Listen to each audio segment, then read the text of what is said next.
أعوذ بالله من الشيطان الرجيم. بسم الله الرحمن الرحيم. سبحان الذي أسرى بعبده ليلا من المسجد الحرام إلى المسجد الأقصى الذي باركنا حوله لنريه من آياتنا إنه هو السميع البصير. وآتينا موسى الكتاب وجعلناه هدى لبني إسرائيل ألا تتخذوا من دوني وكيلا ذرية من حملنا مع نوح إنه كان عبدا شكورا. وقضينا إلى بني إسرائيل في الكتاب لتفسدن في الأرض مرتين ولتعلن علوا كبيرا. فإذا جاء وعد أولاهما بعثنا عليكم عبادا لنا أولي بأس شديد فجاسوا خلال الديار وكان وعدا مفعولا. ثم رددنا لكم الكرة عليهم وأمددناكم بأموال وبنين وجعلناكم أكثر نفيرا. إن أحسنتم أحسنتم لأنفسكم وإن أسأتم فلها. فإذا جاء وعد الآخرة ليسوءوا وجوهكم وليدخلوا المسجد كما دخلوه أول مرة وليتبروا ما علوا تتبيرا. عسى ربكم أن يرحمكم وإن عدتم عدنا. وجعلنا جهنم للكافرين حصيرا. إن هذا القرآن يهدي للتي هي أقوم ويبشر المؤمنين الذين يعملون الصالحات أن لهم أجرا كبيرا. وأن الذين لا يؤمنون بالآخرة أعتدنا لهم عذابا أليما. ويدعو الإنسان بالشر دعاءه بالخير وكان الإنسان عجولا. وجعلنا الليل والنهار آيتين فمحونا آية الليل وجعلنا آية النهار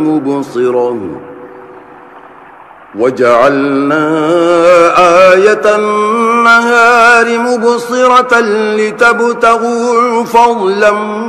من ربكم ولتعلموا عدد السنين والحساب وكل شيء فصلناه تفصيلا. وكل إنسان ألزمناه طائره في عنقه ونخرج له يوم القيامة كتابا يلقاه منشورا اقرأ كتابك كفى بنفسك اليوم عليك حسيبا من اهتدى فإنما يهتدي لنفسه ومن ضل فإنما يضل عليها ولا تزر وازرة وزر أخرى وما كنا معذبين حتى نبعث رسولا وإذا أردنا أن نهلك قرية أمرنا متر فيها ففسقوا فيها فحق عليها القول فدمرناها تدميرا وكم أهلكنا من القرون من بعد نوح وكفى بربك بذنوب عباده خبيرا بصيرا من كان يريد العاجلة عجلنا له فيها ما نشاء لمن نريد ثم جعلنا له جهنم يصلاها مذموما مدحورا ومن أراد الآخرة وسعى لها سعيها وهو مؤمن فأولئك كان سعيهم مشكورا كلا نمد هؤلاء وهؤلاء من عطاء ربك وما كان عطاء ربك محظورا انظر كيف فضلنا بعضهم على بعض وللآخرة أكبر درجات وأكبر تفضيلا لا تجعل مع الله إلها آخر فتقعد مذموما مخذولا وقضى ربك ألا تعبدوا إلا إياه وبالوالدين إحسانا إما يبلغن عندك الكبر أحدهما أو كلاهما فلا تقل لهما أف ولا تنهرهما وقل لهما قولا كريما واخفض لهما جناح الذل من الرحمة وقل رب ارحمهما كما ربياني صغيرا ربكم أعلم بما في نفوسكم إن تكونوا صالحين فإنه كان للأوابين غفورا وآت ذا القربى حقه والمسكين وابن السبيل ولا تبذر تبذيرا إن المبذرين كانوا إخوان الشياطين وكان الشيطان لربه كفورا وإما تعرضن عنهم ابتغاء رحمة من ربك ترجوها فقل لهم قولا ميسورا ولا تجعل يدك مغلولة إلى عنقك ولا تبسطها كل البسط فتقعد ملوما محسورا إن ربك يبسط الرزق لمن يشاء ويقدر إنه كان بعباده خبيرا بصيرا ولا تقتلوا أولادكم خشية إملاق نحن نرزقهم وإياكم إن قتلهم كان خطأ كبيرا ولا تقربوا الزنا إنه كان فاحشة وساء سبيلا ولا تقتلوا النفس التي حرم الله إلا بالحق ومن قتل مظلوما فقد جعلنا لوليه سلطانا فلا يسرف في القتل إنه كان منصورا ولا تقربوا مال اليتيم إلا بالتي هي أحسن حتى يبلغ أشده وأوفوا بالعهد إن العهد كان مسؤولا وأوفوا الكيل إذا كلتم وزنوا بالقسطاس المستقيم ذلك خير وأحسن تأويلا ولا تقف ما ليس لك به علم إن السمع والبصر والفؤاد كل أولئك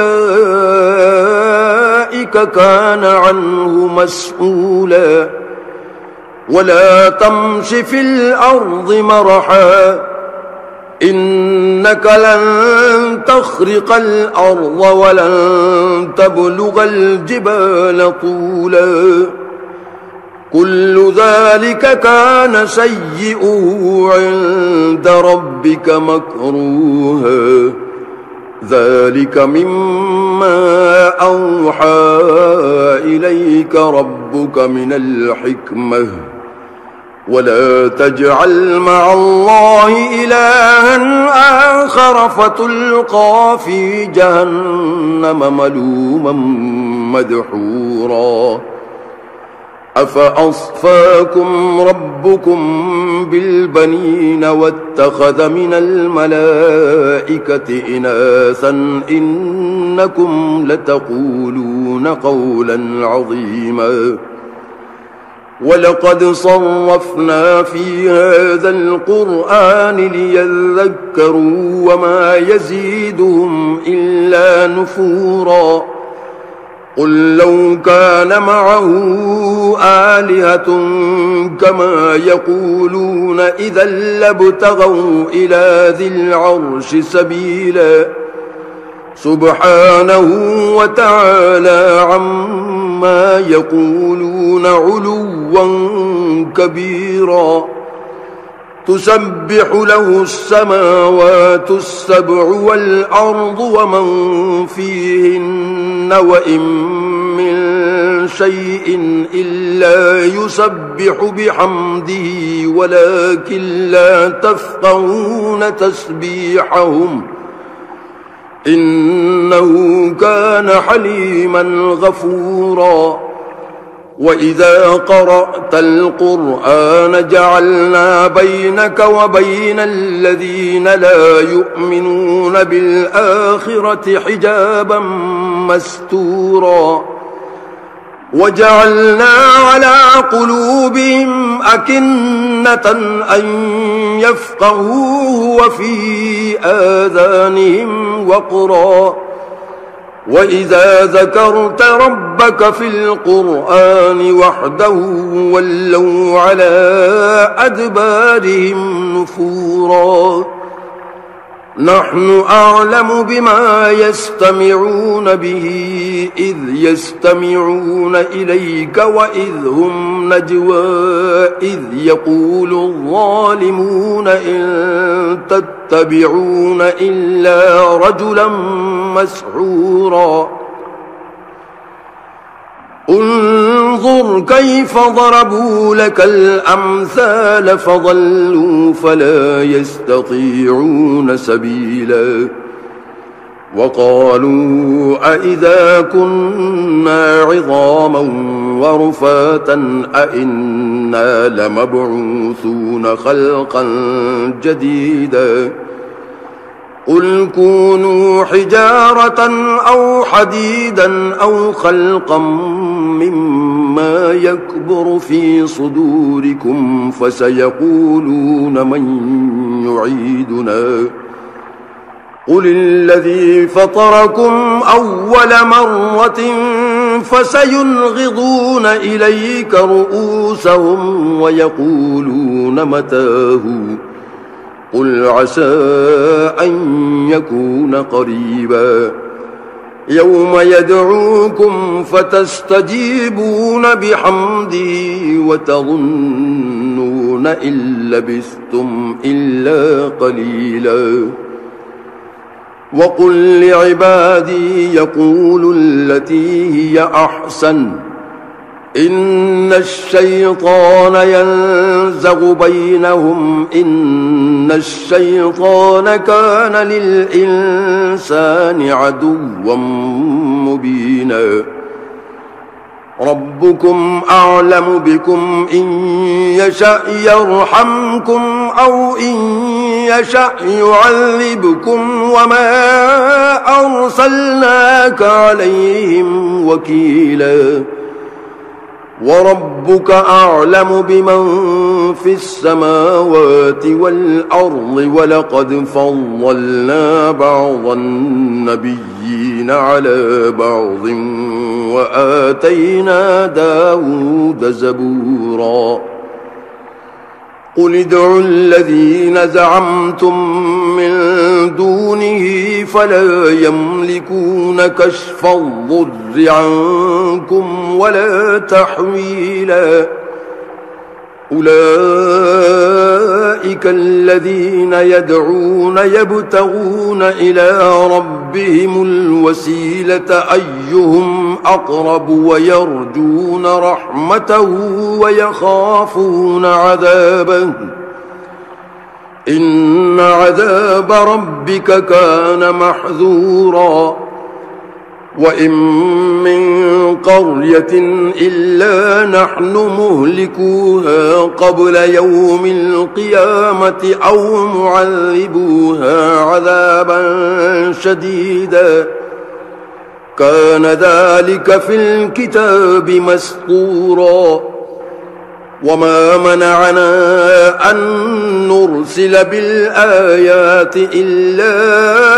أن كذب بها الأولون وآتينا ثمود الناقة مبصرة فظلموا بها وما نرسل بالآيات إلا تخويفا وإذ قلنا لك إن ربك أحاط بالناس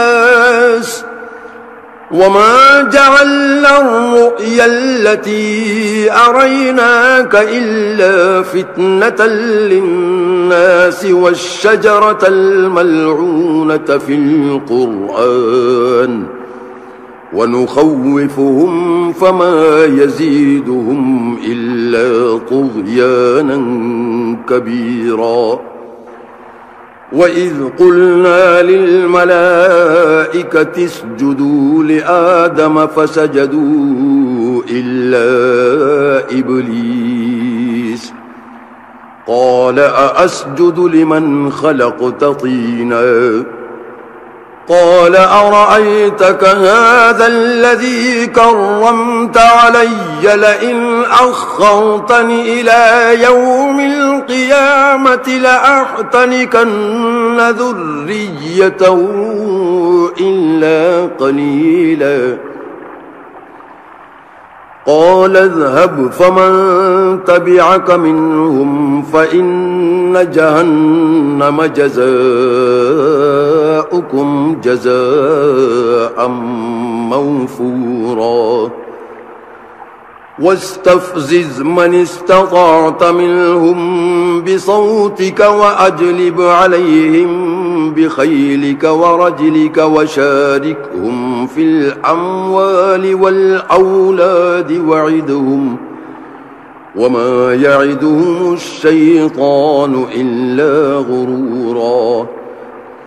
إن عبادي ليس لك عليهم سلطان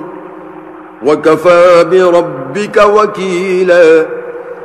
ربكم الذي يزجي لكم الفلك في البحر لتبتغوا من فضله إنه كان بكم رحيما وإذا مسكم الضر في البحر ضل من تدعون إلا إياه فلما نجاكم إلى البر أعرضتم وكان الإنسان كفورا أفأمنتم أن يخسف بكم جانب البر أو يرسل عليكم حاصبا ثم لا تجدوا لكم وكيلا أم أمنتم أن يعيدكم فيه تارة أخرى فيرسل عليكم قاصفا من الريح فيغرقكم بما كفرتم ثم لا تجدوا لكم علينا به تبيعا ولقد كرمنا بني آدم وحملناهم في البر والبحر ورزقناهم من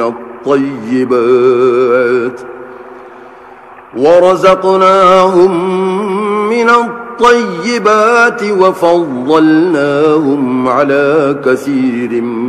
ممن خلقنا تفضيلا يوم ندعو كل أناس بإمامهم فمن أوتي كتابه بيمينه فأولئك يقرؤون كتابهم ولا يظلمون فتيلا ومن كان في هذه أعمى فهو في الآخرة أعمى وأضل سبيلا وإن كادوا ليفتنونك عن الذي أوحينا إليك لتفتري علينا غيره وإذا لاتخذوك خليلا ولولا أن ثبتناك لقد كدت تركن إليهم شيئا قليلا إذا لأذقناك ضعف الحياة وضعف الممات ثم لا تجد لك علينا نصيرا وإن كادوا ليستفزونك من الأرض ليخرجوك منها وإذا لا يلبثون خلافك إلا قليلا سنة من قد أرسلنا قبلك من رسلنا ولا تجد لسنتنا تحويلا أقم الصلاة لدلوك الشمس إلى غسق الليل وقرآن الفجر إن قرآن الفجر كان مشهودا ومن الليل فتهجد به نافلة لك عسى أن يبعثك ربك مقاما محمودا وقل رب أدخلني مدخل صدق وأخرجني مخرج صدق واجعل لي من لدنك سلطانا نصيرا وقل جاء جاء الحق وزهق الباطل إن الباطل كان زهوقا وننزل من القرآن ما هو شفاء ورحمة للمؤمنين ولا يزيد الظالمين إلا خسارا وإذا أنعمنا على الإنسان أعرض ونأى بجانبه وإذا مسه الشر كان يئوسا قل كل يعمل على شاكلته فربكم أعلم بمن هو أهدى سبيلا ويسألونك عن الروح قل الروح من أمر ربي وما أوتيتم من العلم إلا قليلا ولئن شئنا لنذهبن بالذي أوحينا إليك ثم لا تجد لك به علينا وكيلا إلا رحمة من ربك إن فضله كان عليك كبيرا قل لئن اجتمعت الإنس والجن على أن يأتوا بمثل هذا القرآن لا يأتون بمثله ولو كان بعضهم لبعض ظهيرا ولقد صرفنا للناس في هذا القرآن من كل مثل فأبى أكثر الناس إلا كفورا وقالوا لن نؤمن لك حتى تفجر لنا من الأرض ينبوعا أو تكون لك جنة من نخيل وعنب فتفجر الأنهار خلالها تفجيرا أو تسقط السماء كما زعمت علينا كسفا أو تأتي بالله والملائكة قبيلا أو يكون لك بيت من زخرف أو ترقى في السماء ولن نؤمن لرقيك حتى تنزل علينا كتابا نقرأه قل سبحان ربي هل كنت إلا بشرا رسولا وما منع الناس أن يؤمنوا إذ جاءهم الهدى إلا أن قالوا أبعث الله بشرا رسولا قل لو كان في الأرض ملائكة يمشون مطمئنين لنزلنا عليهم من السماء ملكا رسولا قل كفى بالله شهيدا بيني وبينكم إنه كان بعباده خبيرا بصيرا ومن يهد الله فهو المهتد ومن يضلل فلن تجد لهم أولياء من دونه ونحشرهم يوم القيامة على وجوههم عميا وبكما وصما مأواهم جهنم كلما خبت زدناهم سعيرا ذلك جزاؤهم بأن أنهم كفروا بآياتنا وقالوا أئذا كنا عظاما ورفاتا أئنا لمبعوثون خلقا جديدا أولم يروا أن الله الذي خلق السماوات والأرض قادر على أن يخلق مثلهم وجعل لهم أجلا لا ريب فيه فأبى الظالمون إلا كفورا قل لو أنتم تملكون خزائن رحمة ربي إذا لأمسكتم خشية الإنفاق وكان الإنسان قتورا ولقد آتينا موسى 9 آيات بينات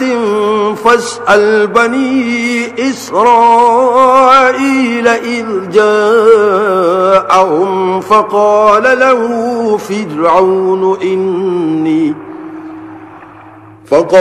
له فرعون إني لأظنك يا موسى مسحورا قال لقد علمت ما أنزل هؤلاء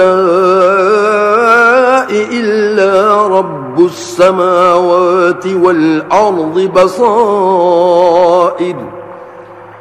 وإني لأظنك يا فرعون مثبورا فأراد أن يستفزهم من الأرض فأغرقناه ومن معه جميعا وقلنا من بعده لبني إسرائيل اسكنوا الأرض فإذا جاء وعد الآخرة جئنا بكم لفيفا وبالحق أنزلناه وبالحق نزل وما أرسلناك إلا مبشرا ونذيرا وقرآنا فرقناه لتقرأه على الناس على مكث ونزلناه تنزيلا قل آمنوا به أو لا تؤمنوا إن الذين أوتوا العلم من قبله إذا يتلى عليهم يخرون للأذقان سجدا ويقولون سبحان ربنا إن كان وعد ربنا لمفعولا ويخرون للأذقان يبكون ويزيدهم خشوعا قل ادعوا الله أو ادعوا الرحمن أيما تدعوا فله الأسماء الحسنى ولا تجهر بصلاتك ولا تخافت بها وابتغ بين ذلك سبيلا وقل الحمد لله الذي لم يتخذ ولدا ولم يكن له شريك في الملك ولم يكن له ولي من الذل وكبره تكبيرا بسم الله الرحمن الرحيم الحمد لله الذي أنزل على عبده الكتاب ولم يجعل له عوجا قيما لينذر بأسا شديدا من لدنه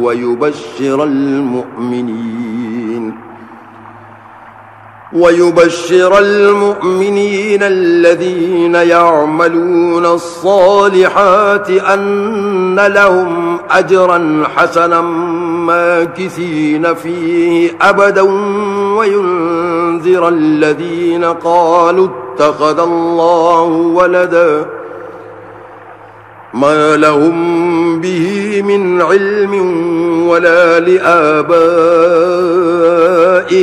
كبرت كلمة تخرج من أفواههم إن يقولون إلا كذبا فلعلك باخع نفسك على آثارهم إن لم يؤمنوا بهذا الحديث أسفا إنا جعلنا ما على الأرض زينة لها لنبلوهم أيهم أحسن عملا وإنا لجاعلون ما عليها صعيدا جرزا أم حسبت أن أصحاب الكهف والرقيم كانوا من آياتنا عجبا إذ أوى الفتية إلى الكهف فقالوا ربنا آتنا من لدنك رحمة وهيئ لنا من أمرنا رشدا فضربنا على آذانهم في الكهف سنين عددا ثم بعثناهم لنعلم أي الحزبين أحصى لما لبثوا أمدا نحن نقص عليك نبأهم بالحق إنهم فتية آمنوا بربهم وزدناهم هدى وربطنا على قلوبهم إذ قاموا فقالوا ربنا رب السماوات والأرض لن ندعو من دونه إلها لقد قلنا إذا شططا هؤلاء قومنا اتخذوا من دونه آلهة لولا يأتون عليهم بسلطان بين فمن أظلم ممن افترى على الله كذبا وإذ اعتزلتموهم وما يعبدون إلا الله فأووا إلى الكهف ينشر لكم ربكم من رحمته ويهيئ لكم من أمركم مرفقا وترى الشمس إذا طلعت تزاور عن كهفهم ذات اليمين وإذا غربت تقرضهم ذات الشمال وهم في فجوة منه ذلك من آيات الله من يهد الله فهو المهتد ومن يضلل فلن تجد له وليا مرشدا وتحسبهم أيقاظا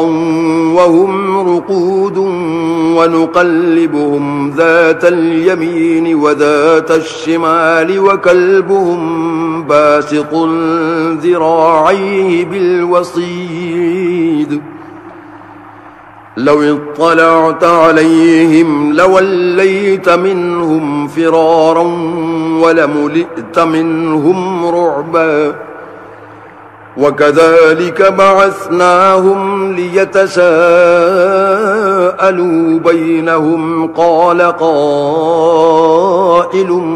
منهم كم لبثتم قالوا لبثنا يوما أو بعض يوم قالوا ربكم أعلم بما لبثتم فابعثوا أحدكم بورقكم هذه إلى المدينة فلينظر أيها أزكى طعاما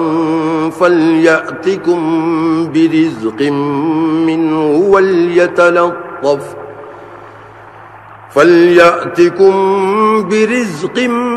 منه وليتلطف ولا يشعرن بكم أحدا إنهم إن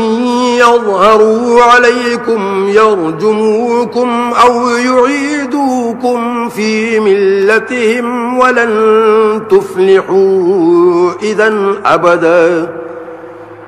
وكذلك أعثرنا عليهم ليعلموا أن وعد الله حق وأن الساعة لا ريب فيها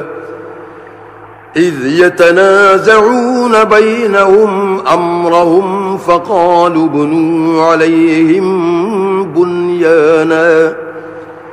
ربهم أعلم بهم قال الذين غلبوا على أمرهم لنتخذن عليهم مسجدا سيقولون ثلاثة رابعهم كلبهم ويقولون خمسة سادسهم كلبهم رجما بالغيب ويقولون سبعة وثامنهم كلبهم قل ربي أعلم بعدتهم ما يعلمهم إلا قليل فلا تمار فيهم إلا مراء ظاهرا ولا تستفت فيهم منهم أحدا ولا تقولن لشيء إني فاعل ذلك غدا إلا أن يشاء الله واذكر ربك إذا نسيت وقل عسى أن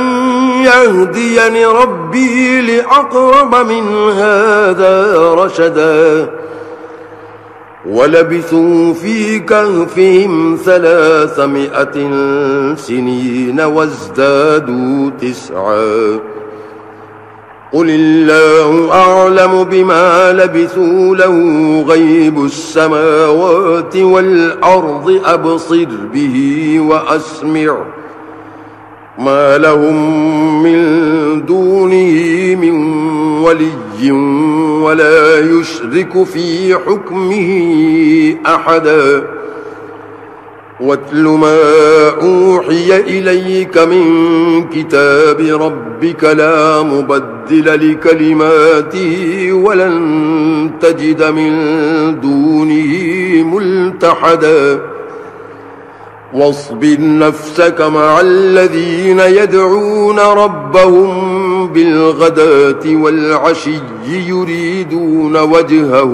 ولا تعد عيناك عنهم تريد زينة الحياة الدنيا ولا تطع من أغفلنا قلبه عن ذكرنا واتبع هواه وكان أمره فرطا وقل الحق من ربكم فمن شاء فليؤمن ومن شاء فليكفر إنا أعتدنا للظالمين نارا أحاط بهم سرادقها وإن يستغيثوا يغاثوا بماء كالمهل يشوي الوجوه بئس الشراب وساءت مرتفقا إن الذين آمنوا وعملوا الصالحات إنا لا نضيع أجر من أحسن عملا أولئك لهم جنات عدن تجري من تحتهم الأنهار يحلون فيها من أساور من ذهب ويلبسون ثيابا خضرا من سندس وإستبرق متكئين فيها على الأرائك نعم الثواب وحسنت مرتفقا. واضرب لهم مثلا رجلين جعلنا لأحدهما جنتين من أعناب وحففناهما بنخل وجعلنا بينهما زرعا كلتا الجنتين آتت أكلها ولم تظلم منه شيئا وفجرنا خلالهما نهرا وكان له ثمر فقال لصاحبه وهو يحاوره أنا أكثر منك مالا وأعز نفرا ودخل جنته وهو ظالم لنفسه قال ما أظن أن تبيد هذه أبدا وما أظن الساعة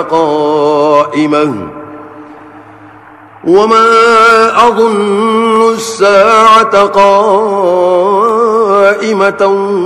ولئن رددت إلى ربي لأجدن خيرا منها منقلبا. قال له صاحبه وهو يحاوره أكفرت بالذي خلقك من تراب ثم من نطفة ثم سواك رجلا لكن هو الله ربي ولا أشرك بربي أحدا. ولولا إذ دخلت جنتك قلت ما شاء الله لا قوة إلا بالله إن ترني أنا أقل منك مالا وولدا فعسى ربي أن يؤتيني خيرا من جنتك ويرسل عليها حسبانا من السماء فتصبح صعيدا زلقا أو يصبح ماؤها غورا فلن تستطيع له طلبا. وأحيط بثمره فأصبح يقلب كفيه على ما أنفق فيها وهي خاوية على عروشها ويقول يا ليتني لم أشرك بربي أحدا. ولم تكن له فئة ينصرونه من دون الله وما كان منتصرا. هنالك الولاية لله الحق هو خير ثوابا وخير عقبا. واضرب لهم مثل الحياة الدنيا كماء أنزلناه من السماء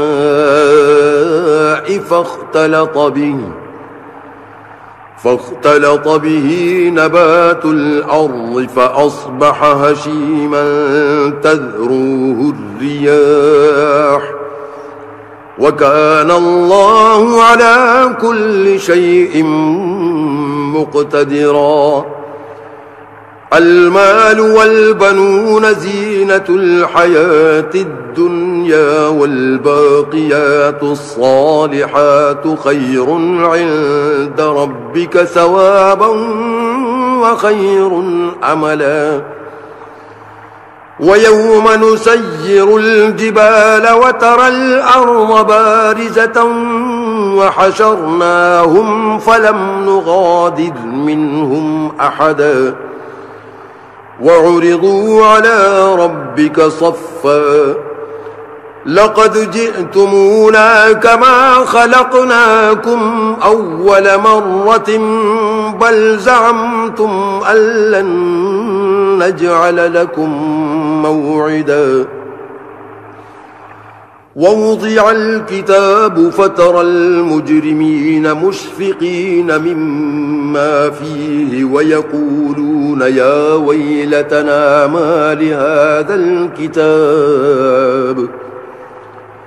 ويقولون يا ويلتنا ما لهذا الكتاب لا يغادر صغيرة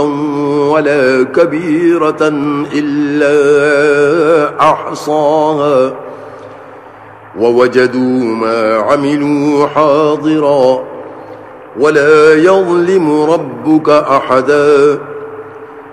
وإذ قلنا للملائكة اسجدوا لآدم فسجدوا إلا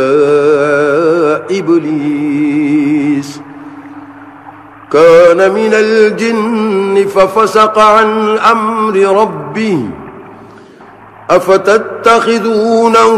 وذريته أولياء من دوني وهم لكم عدو بئس للظالمين بدلا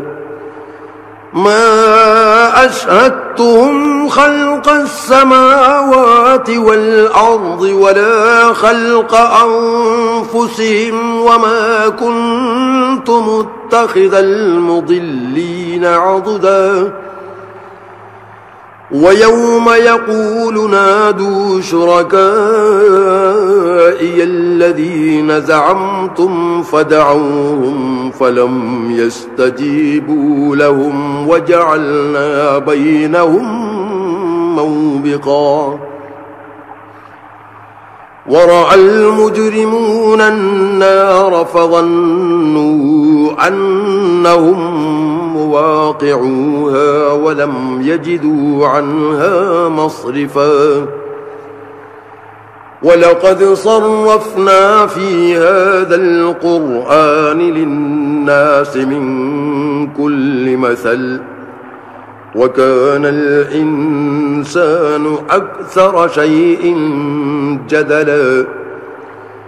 وما منع الناس أن يؤمنوا إذ جاءهم الهدى ويستغفروا ربهم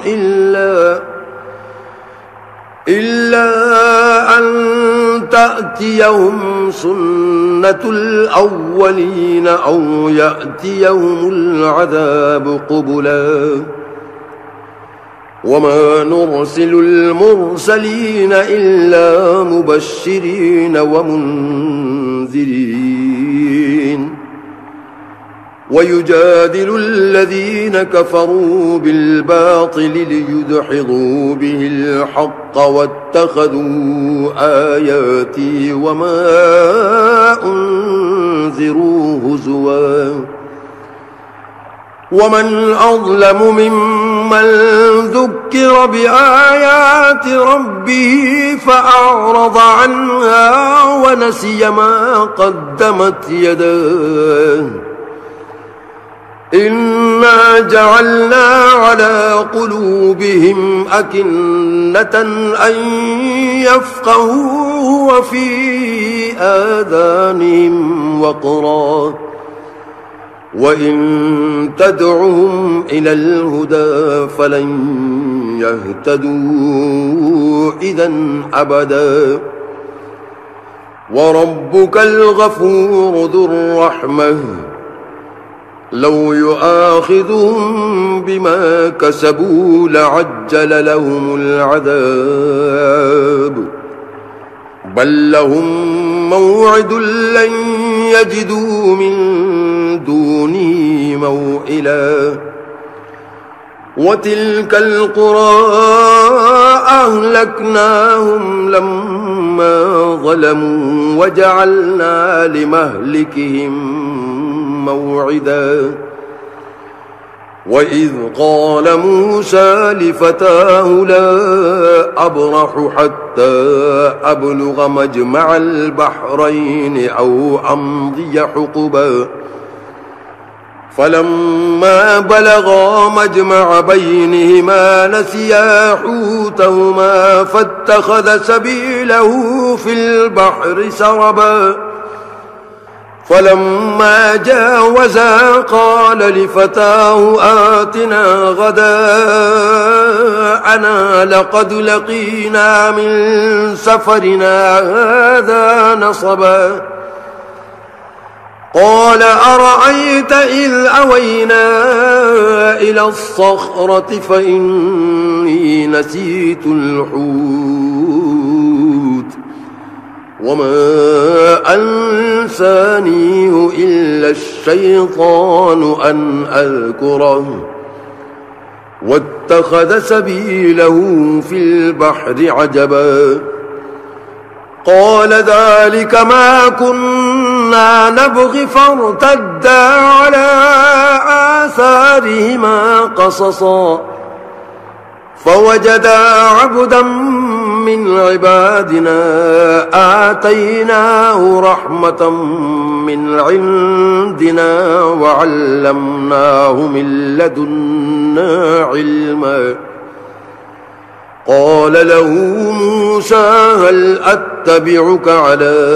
أن تعلمني مما علمت رشدا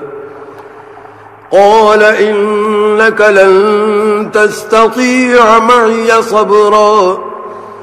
وكيف تصبر على ما لم تحط به خبرا قال ستجدني إن شاء الله صابرا ولا أعصي لك أمرا قال فإن اتبعتني فلا تسألني عن شيء حتى أحدث لك منه ذكرا فانطلقا حتى إذا ركبا في السفينة خرقها قال أخرقتها لتغرق أهلها لقد جئت شيئا إمرا قال ألم أقل إنك لن تستطيع معي صبرا قال لا تؤاخذني بما نسيت ولا ترهقني من أمري عسرا فانطلقا حتى إذا لقيا غلاما فقتله قال أقتلت نفسا زكية بغير نفس لقد جئت شيئا نكرا